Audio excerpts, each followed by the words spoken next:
Do you read me? Be advised, you are coming in weak and unreadable. Say again, Com Tower. This is Pacho. Do you read me? Over. Pacho, this is Com Tower. I read you Lima Charlie. Com Tower. Request permission to launch and commence a field op. Over. Stand by. Pacho, permission granted. I say again, permission granted. Roger that. Launching podcast in 3, 2.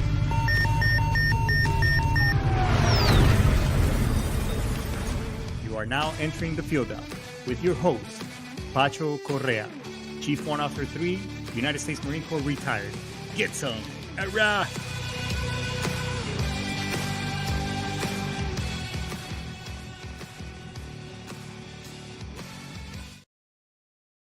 All right, get some. What's going on, everybody? Another amazing week is almost over. Friday night's Eve, baby Friday, but goddamn, it's almost the weekend, right? Aren't we excited?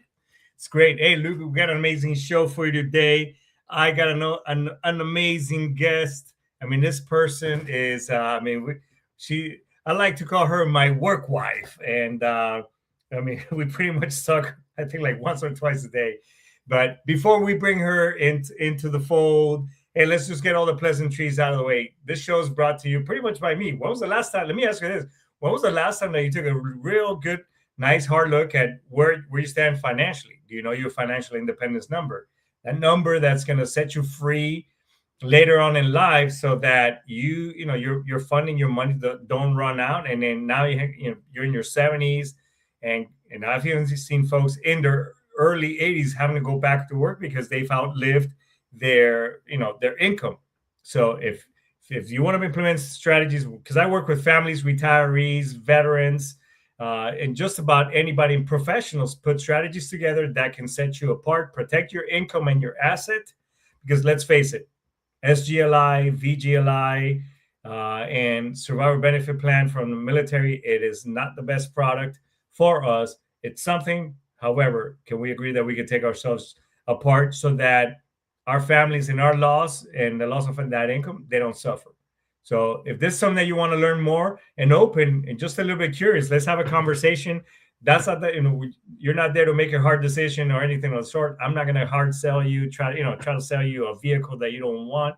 If it makes sense, great. If it doesn't, that's okay too. No, it's okay. So it's all on the show link bio. You could go to my link tree, book yourself. I'll give you a 1 hour free strategy session. We can talk about some amazing things.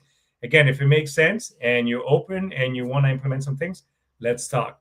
Other than that, I also help veterans apply for the VA claims and benefits. And by the way, I got some amazing news today. Not sure if you guys remember one, Marine Corps veteran, Larry. As a matter of fact, he just called me today and the guy's in his 80s, after many, many years of him just getting 40% rating. And that was just for tinnitus. I think the VA just kind of say, hey, you're pretty late in life. We just gave you this.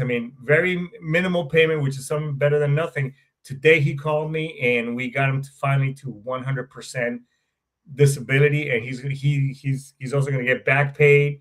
And not only that, on top of that, that will qualify him too for in-home caretaker, a couple of other things. So it was really amazing news. So I was super stoked. It made me really, really happy. So, but the point being, folks, is that it's never too late. Regardless if you've been out of service 10, 20, 30 years, you can still apply. And these are benefits that you earn because you gave this amazing country of ours your body, mind, soul, and spirit.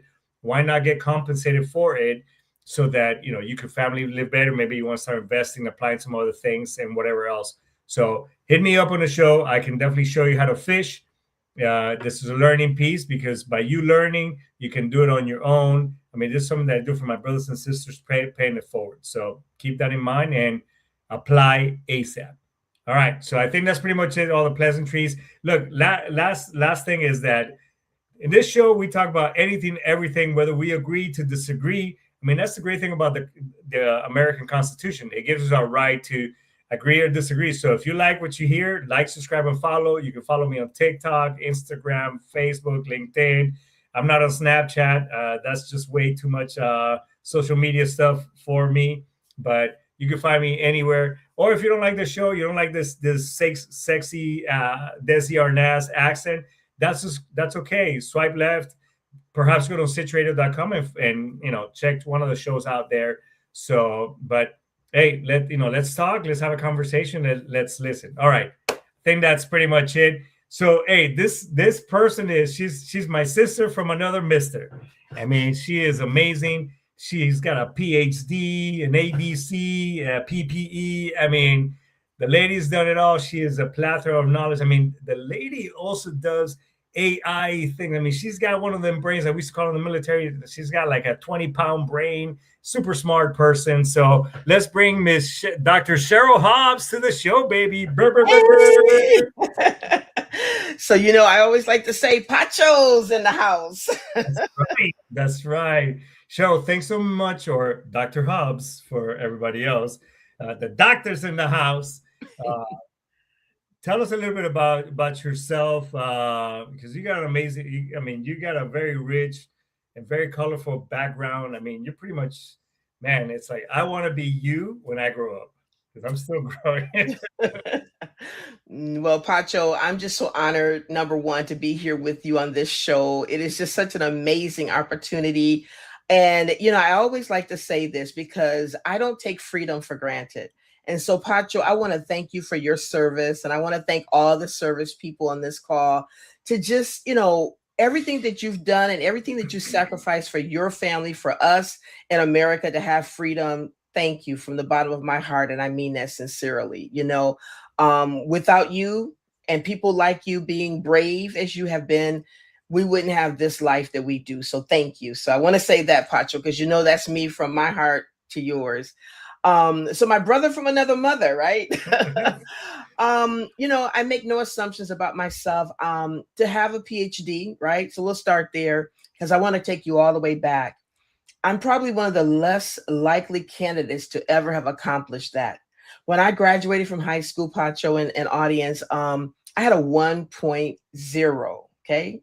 I'm sorry, 1.9 GPA, 1.9. Just 1 point under a 2.0, which is what would allow you to get into a college. And yet, why did that happen? And how did that happen, right? Because that's going to lead you into how I came into education in the first place. Right. Education failed me. It did. It failed me. I was unmotivated, not because I didn't have a desire to learn, but because if I were to be judged today or specialized today, right, having now become a special educator later in life, I would have been labeled. And that label probably would have been gifted and talented. So you talk about all those things that I do, it's just because my brain is wired like that, right? Enough is never enough. I'm just more satisfied with the next, okay? Right. But graduating from high school with a 1.9 GPA, I remember standing at my graduation afterwards, saying in the parking lot, man, I'm so glad that's over. My mother looked at me and she said, what? I said, I hated every minute of it. Yeah. And she said, why? I said, because it was boring. They never reached me. I was the quiet kid. I didn't get into trouble. So they overlooked me, right? And so later in life, what did I do? I became a marketer, right? I have a marketing degree. That's my undergrad degree. But later I decided, you know what? I'm tired of influencing the Pachos of the world to go and buy this product and use this service. Right. I want to influence children's lives. So the first business that I opened up was a book publishing business because I'd worked in the book publishing industry. Really? 17 years. Yeah. Oh, man. Yeah. Look at that. I didn't. I mean, we're pretty much attached to the hip. I mean, like, I know, right? Folks. But yeah. Oh, that's cool.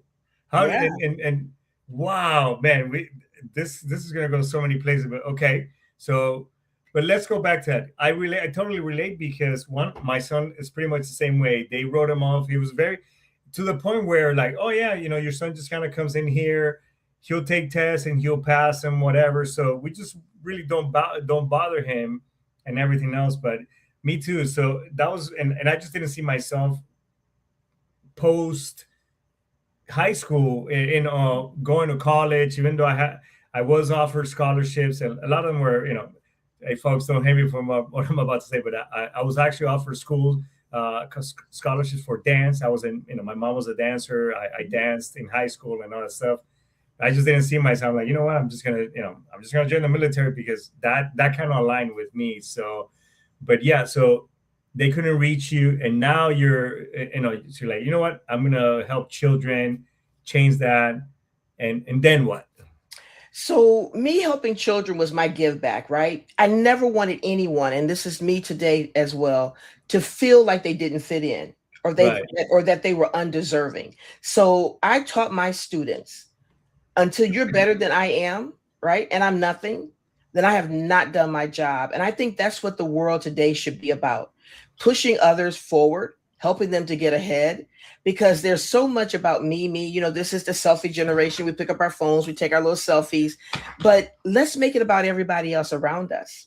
Because I always say, if I'm in a room of people, if you look to your right and tell that person to your right, I am not better until you're better than me. And if everybody in that room, in that round circle, does that, when it comes back to you, we've all won. Pacho, we all win when we push the next one ahead of us. And so to me, that's the give back. And so, now I'm in this space of real estate and all these other things that I do, the CRMs, the technology, but it's all about giving. It's all about making the life better, for everyone else. And to me, that's my success. If there's a story to be told about my life, I want that story to say she gave, and she gave her all to the last day she breathed. That's awesome. So let me repeat that. I am not better until you're better than me. That's right. I just wrote that down. I just look. For real, That's for right. reals. I wrote it on my little self-improvement agenda and everything else. And it's true. I think that if we all took a better approach, where not so much, and I think that's why we're joining some of we're sitting in the same seats, and it's kind of running in the same circles. It Yes. is true. I mean, you never know when things are going to come back your way. It may be 1, 2, 3, 4, whatever years. It doesn't. You got to do it in an altruistic type of way. In other words, you don't expect anything back. And because we've all been burned before. It's like, man, why do you keep doing this? Why, don't do that. You're gonna get burned. And it's like, well, I mean, it's me. It's part of me. Why would I stop being, that if that's my essence and that makes me a better human being? I'd rather take the getting burned, I guess, so to speak, than not question, like, man, could I have been to your last point, could I have been a better human being and making a difference while I was still alive? You know what I'm saying? Mm-hmm. So I agree with you 1000%. I'm going to tell you something. So I'm very visual. So I'm looking at this desert right in your background, your backdrop. And when I see that desert, I see a field of opportunity, right? Because I always want to see that glass half full, right? Never empty. But at the same time, knowing a desert to be what it is, I see a challenge. And so if we turn our challenges, you hear people talk about turning your lemons into lemonade and all that. But if you look at that, instead of seeing that it's a desert and that it's hot, your mind over matter, which I know is what you've had to do, right? Being out there, as a Marine, you didn't get that far to where you are today because you just sat on the sideline. You took that chance. And that's what I encourage people to do. Take a chance. Do what you've always dreamed of. Like I said, I started out with a book publishing company, right? Why did I do that? Because within every single person, there's a dream, there's a hope, there's a promise. And yes, we've been hurt. Yes, we've got battle wounds, whether you've been in a force of some sort, like you guys, but we all have battle wounds, right? Is it the pain of rejection? I was rejected from a baby. My dad, because I was like, there's 3 months between my sister and I, right? So my dad, you've heard that song, Papa was a Rolling Stone, wherever you know the song. Yeah. Well, that's me. And so up until the day he died, he still rejected me. I was not listed in the obituary because there's like 14 of us. So, he planted like that field you see right there, that desert, he planted children all over the planet. But at the same time, I could choose to be a victim or I could choose to be a victor. And that's why you see victory right here. victory. Yeah. I claim the victory every day I wake up. I put my hands up in the sign of a V and raise it up and say, God, I want to thank you for yet another day that I could meet a Pacho like I met you on that day and help and do what I can to make someone else's life better than mine. And if I do that, I feel like I'm blessed. Amen. Let me ask you something, kind of sticking with the education kind of, and you being an educator yourself for many years as well. I think that, as a matter of fact, when I was growing up in Colombia, and I guess for those that time frame or that period, I guess you could say that even though we were farmers, my dad's side, I guess you could say we were pretty well off for that period, and I guess in the amount of cattle and land, whatever. But believe me, I mean, we were the last set of young grandchildren, so I mean, we got worked like part of the helping hands in the ranch. But I used to go to a little school that is now, and actually, when I go back to the farm, that one of the houses that one of my family members lives at, the little school, my grandmother donated the land. But so I remember going up there, and it was like, and I'm dating myself, but Little House on the Prairie. Remember, they used to have, all the school grades, all in that. I would go periodically there as a kid, and different school work and whatever else. There was no grades. However, I know the school system changed at the turn of the 19th century, because I mean we're in the 2000s, and I think it was much better back then because it was a la carte or tailored per individual. Hey, Johnny, here's your homework, blah blah, and then little Susie, But then when they kind of deviate up and the Rockefellers got involved with the school system, I think it just kind of stifled that open, free, creative thinking. I mean, just from your standpoint, what do you think of that? So when I think about education, right, I remember when I was in college learning about teaching and learning and all of this. And one of the things that one of my professors said is that it takes 20 years for things to change in education. So I'm really going to date myself because I'm going to tell you my age. At 63 years old, I can tell you. Now, I come from the era of the phone where it was like the dial, you could hear it dialing, right? All of that. None of this right here, okay? Yeah, I know. Me too. And so coming from that era and thinking about the way we sat in classrooms, right? We were in rows, and we listened to the teacher that was at the front of us. Mm-hmm. I'll ask you and your audience, what's changed? You go in a classroom today, it's the same exact thing. And that breaks my heart. And so that's why when I've ever been in education, I've always made a difference. So coming in first as a teacher of students with disabilities, right? I was the one that said, before they started talking about inclusion for kids with disabilities, I said, this is insane. These children are literally in one contained classroom for 6 hours in a day. Why? Why is that? Their peers are out there having fun and learning, and all they get is a lunch break and a dismissal.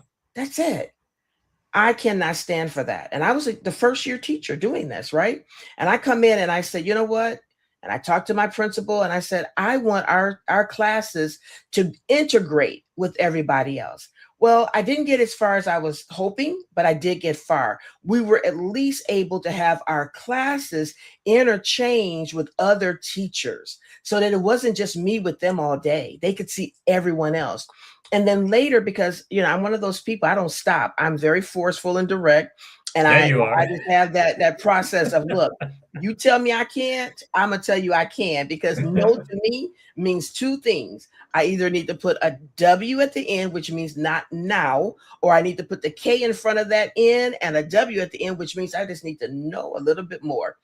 And so what did I do? I began to advocate, and I got parents together and I advocated for these children to be included in the mainstream curriculum. Right. And they needed support. So what developed later with our presidency, they had No Child Left Behind. And that's what brought about the children being able to be included, right? So, with any type of government funding, sometimes they don't have the money to do it. But I'm that person that, again, here comes that, you're going to make it, we're going to make it work. And I made it work. And I helped as a principal. My kids were never in a self-contained. I had aides that came in to support those students. And my kids had fun. And notice I say my kids. So my biological children, I'll never forget the youngest one. She's still the brat at 39, right? But we were shopping one day. It was Christmas time. And I'm putting all these toys in the cart. And my daughter says to me, she goes, Mom, why are you buying all these toys? And I said, oh, these are for my kids. She says, you mean your students? And I go, Ooh. I mean my kid, just like I said, And she says, well, and she's young at the time, right? She goes, well, do you love them more than you love us? And I go, no, but I love them too. And so I made those gifts because, at the end of the day, some of my students, Pacho, they lived in foster homes. People always talk about, do you have a pencil? And as a principal and as an assistant superintendent, I used to say, listen, you worried about a pencil and a piece of paper? I'll give the kid that. I need you to teach them. I need them to be able to learn, right? And so you don't know sometimes, go back to combat. You don't know what these kids have gone through by the time they get to your classroom. So you're wondering, why are they late and they don't have this or that? Maybe it's because the mom and dad were whatever they were. So they're there with you now. What are you going to do with them? And so my classrooms were always innovative. I used grant money. I made a grant, not made a grant, but I applied for a grant for the school, $100,000. Now this is like 20 years ago. So that was a lot of money back then, right? Yeah. You know what I did with that? I outfitted every one of those classrooms, 23 of them, with state-of-the-art technology. Nice. Because my students, in an urban district, Detroit Public Schools is now called Detroit Community Public Schools. My students, I don't care if you're urban, suburban, rural, they're going to have the best. If I show up, we all going to do good. We are first class. We are not second class, right? And so to me, I think about, for example, just making the difference. Like, what are we doing, right? When I say Pacho's in the house, Pacho responds because why? I've called his name. I've made him feel important. And he's the greatest thing that I'm seeing in that moment. When we do that to people, Pacho, I don't know what you've been through all day, but you can brighten up that smile at that moment, right? Yeah. Forget about what maybe is hurting you in that time. No, 100%. And I'm doing a course, it's fun since I started doing this. I mean, I was somewhat of an avid reader and I guess lifelong learner, as they call it in the military. But it's since I started being in finances, and it's true, leaders are readers, people who are very rich, whatever. I mean, they're constantly reading, but it's true. And one I did read in a course that I'm taking right now, he says, hey, when you talk to that individual, you answer the phone, Cheryl, or Steve, what's up, man? And even if you don't know that person, because I do cold call. When I do cold calling, Mike, and they're like, oh, yeah, hey, what's up? I'm like, Mike, dude, I've been trying to get a hold of you. Like, oh yeah, who's this? It's Pacho, man. That's blah, right. Blah. And they're like, and you're right, it does, because you don't know, what that person's gone through. There's so much I want to touch up with you, and you brought up leadership. And you've been a leader in many different capacities. So I guess what is the difference now?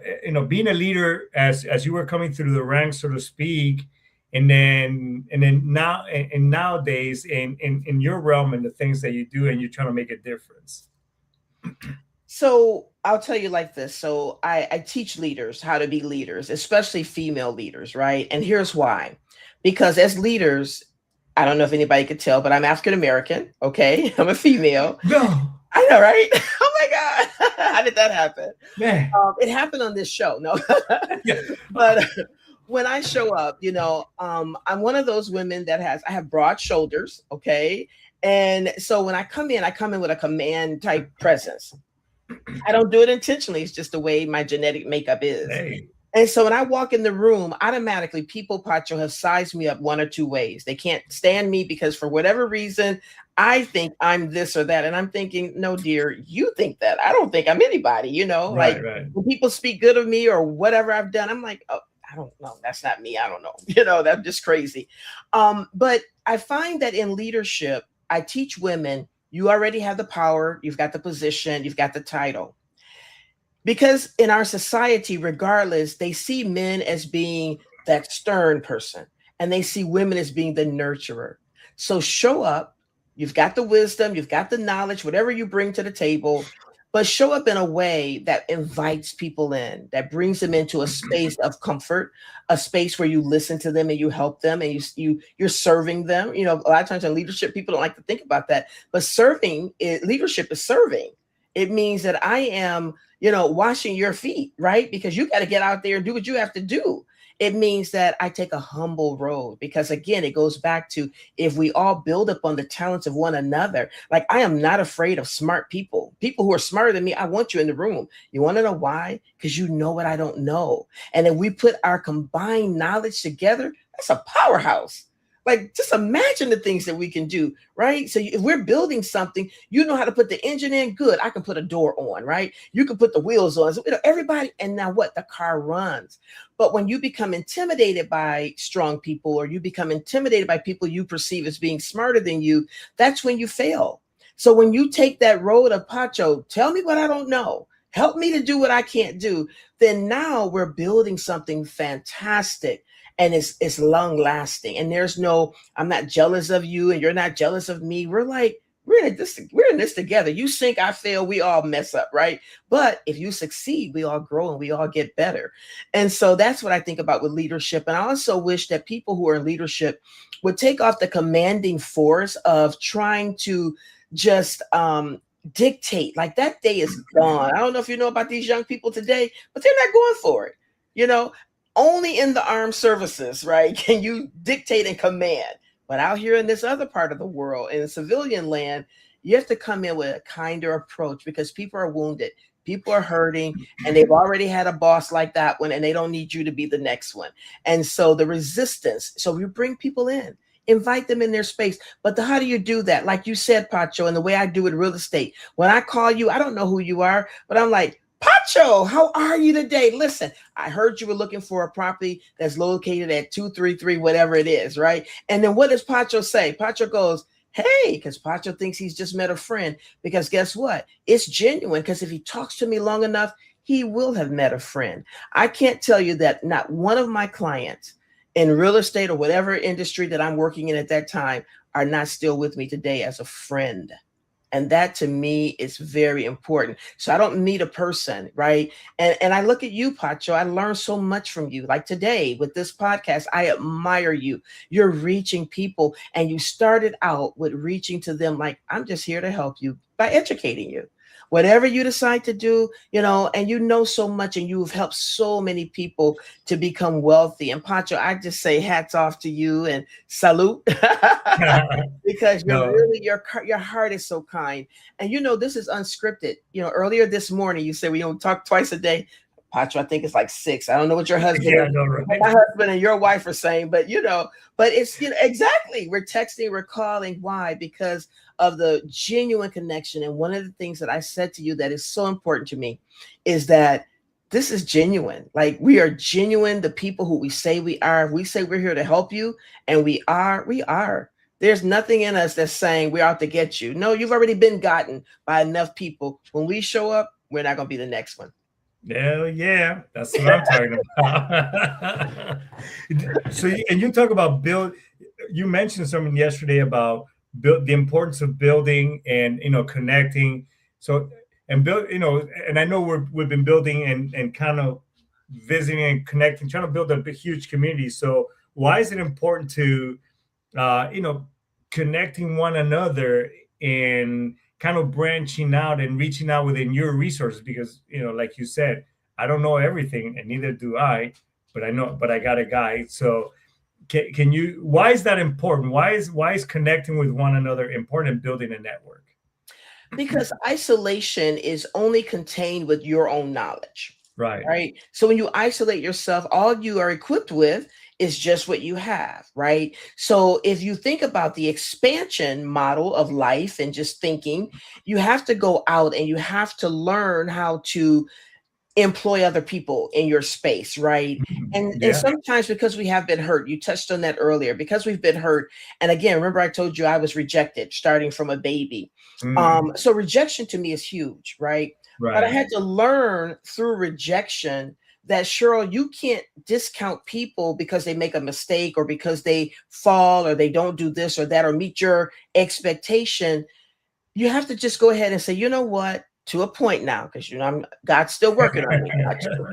But to a point, you have to say, you know what, you still bring so much to this table, and I'm gonna take down whatever it is that's making me on edge, and I'm gonna listen to you, and I'm gonna try to help and see what I can do, and most of all, just open up myself. So if each of us does that, then now what's happening? We're now building a network of support, because business ownership is very difficult. I just had this conversation with my daughter, and I said, at the end of the day, you get to go to your workplace, and whether you stay in that, we call it the water cooler in our time, right? Maybe it's Yeah. their phone or their Yeah. time. I don't know, right? Maybe they're on Instagram. But whatever you're doing, you're still at the end of that week or 2 week or whatever, you're going to get a paycheck. In the business that I'm in, if I don't work, I don't get paid, right? But we know Yeah. what she said to me. She said, but at the same time, mother, because she's my correction lady. She says, at the same time, mother, remember, you have that flexibility that you can do what you need to do when you need to do it. So it balances, right? So we Right. need everybody in the room to be able to do just that, balance us. If everybody thought like Cheryl, like, I don't know why they don't, Pacho, but anyway, if I know, everybody right? thought like me, it would really be a boring world. And that's the honest to God truth. Because like sometimes I don't like me. Okay. And sometimes I think my ideas are not the best ideas. So I need a Pacho and other people in the room to say, Cheryl, because I'm going to teach you guys something. And when I say guys, ladies, whoever, Cheryl, you say it like this. That's a great idea, but maybe this is not the right time. See, that's a leadership tip right there, right? I didn't knock your idea down and say, oh, Cheryl, that is the dumbest thing you could ever have said. I just said, Cheryl, great idea, just maybe not right now, right? So you temper it with an opportunity for that person to rethink that idea and maybe come forward, or maybe somebody else says, well, you know what, I was thinking about this or that. How does this sound to everyone? And when you put it in that way, remember, we don't need a bunch of commanders running around. There's a reason why in your hierarchy, you've got levels, right? You get to this stage, that stage, until, hey, we're the commander in chief.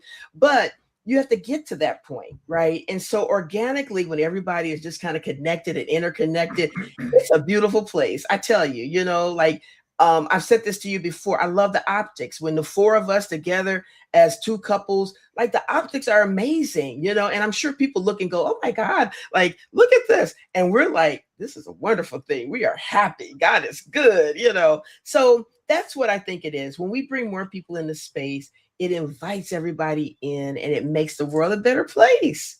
Yeah. No, and it's funny that you say, hey, let's when I read somewhere a long time ago, hey, instead of saying that, well, sir, I think you're a blooming onion at the moment, say, that's let's explore let's explore a little bit further how you came to that idea and That see if we right can there. revisit that. But you're not really telling them like, hey, I mean, come on, seriously, you know what I'm saying? What were you thinking? So you mentioned something early in our talks, and another reason why I want bring you on the show is you've been kicking around the idea of being a podcaster, kind of joining the platform. So hey, everybody, stand by, because I mean she's got something great coming. But yeah, tell us about it, and what is it that's kind of what's the message and the things that you want to put out there. Well, thank you, Pacho. And you notice I didn't mention that because to me, I'll tell you why. I just want to talk to people. Yeah. I just want to bring them in. I just want to talk about what's interesting to them. I Mm-hmm. want to hear their voice. I want to, know what makes you work, what makes you tick, what's not good. I want to talk about hot topics, things that people don't talk about, right? Right. I'm not one of those people that have a lot of filter, right, in terms of just knowledge and learning and all of that. Like, what's intriguing to you, from food to whatever it is. I'm okay with the topic, right? So I want to bring a platform that does just that, talk about my faith. I love God and I'm not ashamed of that, right? Right. Talk about, anything that is the hot topic, like what's going on with whoever in today's files or whatever it is, I want to Yeah. know, I want to talk about that. And because I think people deserve to have a voice. I'm really big on voice. When I did my dissertation, I went back into the city of Detroit to be able to talk to the children, which were now adults, right, who had been told that first time they were being put in special education. I wanted to know, how did you feel as an African-American male at 5 years old or 15 or 16 or whatever age you were at? How did that make you feel? And I wanted to hear that voice. So voice to me is critical and it's very key. So I want to listen to people, Pacho. I want to hear what they have to say. And I want them to have a place that if they're hurting, they can talk about that hurt. And, I can try to offer some words of encouragement and always lead people to one way. And that way is victory. And for me, it's through Jesus Christ. But it's the victory that helps people regardless of whatever walk or whatever religious faith you are. Victory is for everybody. And I want them to know that. No, and I think that's amazing. Being an advocate, like in this platform, we talk about anything, everything as it pertains to veterans, and it's okay to agree to disagree. I'm not here to impose whatever. Because sometimes like, that's interesting. Okay, well, I want to understand your point. Tell me about it. I mean, in a day and age, I think technology is great. We use our phones and devices for many great things to accomplish a lot of stuff. But I think it's just made us just a little bit too much like, okay, we need to know the information now, or somebody has okay, well, I disagree and this is why. And it's just like, I'm like, dude, why can't we just talk to each other and communicate? You know what I'm saying? And I think that's a great idea. And I'm super excited to know more about your show and as it develops, and we'll have you here to kind of kick it off as well. But I do want to briefly get quick, because now you do many different things, for your realtor. Up until recently, I didn't know that you had a very tech background, because I'm like, yeah, I'm developing the next robot, and the Terminator, and I was like, what is going on? So tell us a little bit about that and how you can help people, because I think you're licensed. You can help them from other states and other things. So I'm very loyal, right? So yes, I have different licenses, right, to do different things. But focusing on the real estate, we'll just go there. For example, there's a reason why people in real estate or just sales in general, they work hard to pass that exam. The Florida real estate license is one of I think it's the second hardest test to take from the state, besides the bar exam. That tells you the rigor, right? And so I'm always looking for opportunities to give back. And for as hard as that test was, I failed the test the second time. So let me tell you why I failed it the first time. Because again, I was taking another state license test exam. And at the same time, which is the same thing I did when I was in education, right? And I passed one and failed the other. Right. Because I'm just that overachiever person. Right. Yeah. Crazy. I know. Right.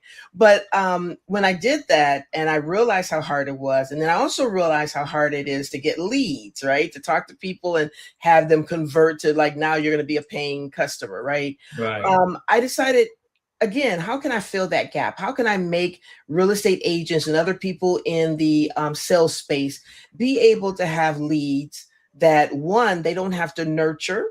Okay, so this feature that I'm putting together will be a CRM that'll have an AI solution to it, that the time that advertisement generates into a lead, the AI agent will immediately talk to that person and cultivate that lead and book the lead on your calendar. So what does that mean for people in the sales space? It means that now you can focus on converting the lead, right? Taking them all the way to the finish line. And I will have provided a solution for you to do that. What does that mean for people with agencies, whether it's a real estate agency or a brokerage, or whether it's a life insurance agency or brokerage? It allows them and their team to have a solution, Pacho. And again, I'm very solution oriented. Remember, Victory Life Solutions. Okay. But that's me, again, seeing a need and filling it. And that's what entrepreneurship and solopreneurship or business is all about. I tell people, because I do, so I help people with certification who are minorities and women and all of that. And I volunteer for SCORE, and I do that where I'm able to help them to see that when you put yourself out there in that space, here's how you can help other people to get their businesses started and to grow. And so that to me is why I do what I do. And so this CRM is going to do just that for people in business, because everybody, I don't care if you're selling plumbing services, okay, or engineering or electrical services, where you go out to the house, you're going to need this CRM that's going to generate those leads. Yes.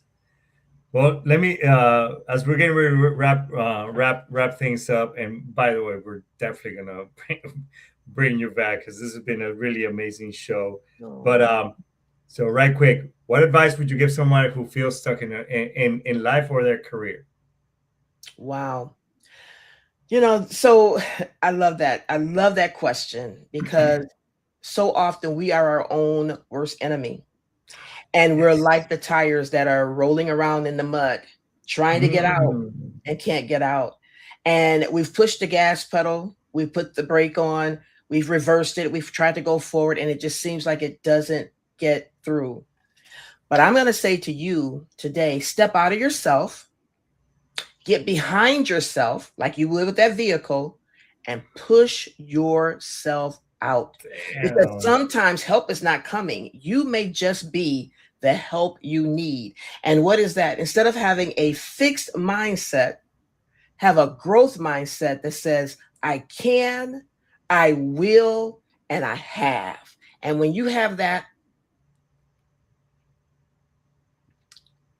you have the victory. Man. So it brings me to motion, because it's real for me, Pacho. I want everybody to have the victory. I wake up every day saying I have the victory. Now, that doesn't mean that I have not had life-stopping events in my life, because I have. We lost 6 people in 6 months in our family.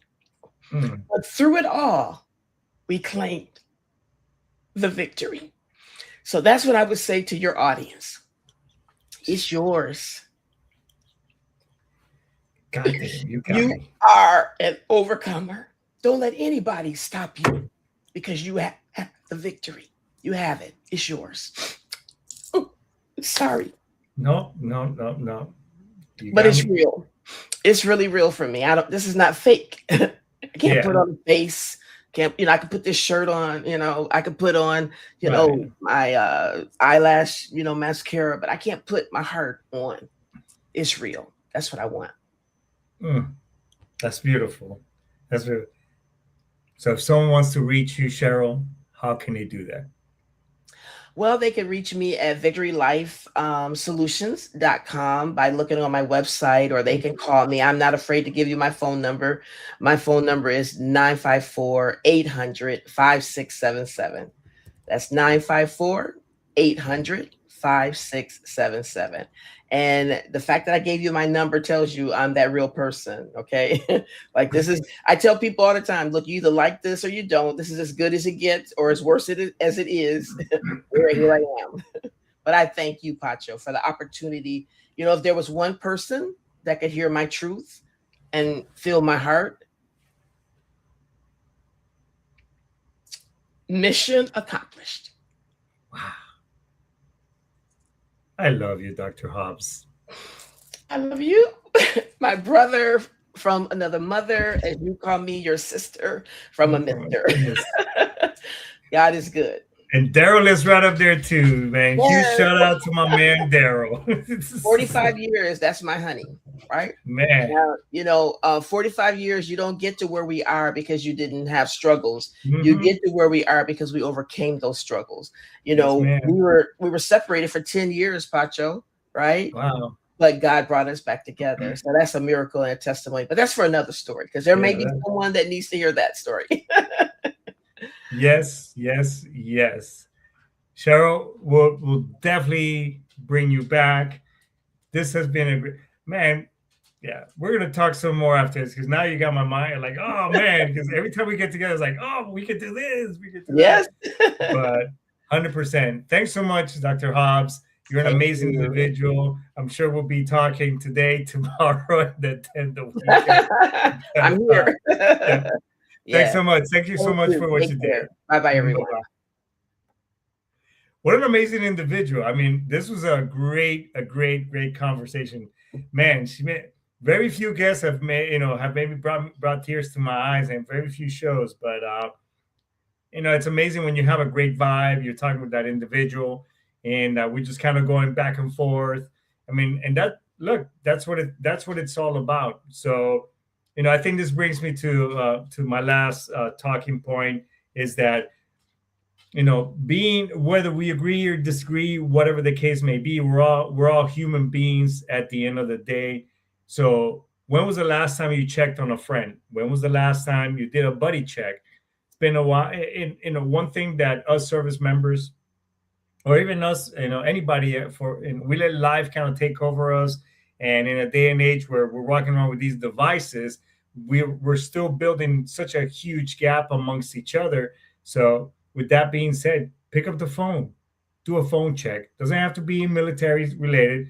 Just do a phone check with somebody, and hey, how you doing?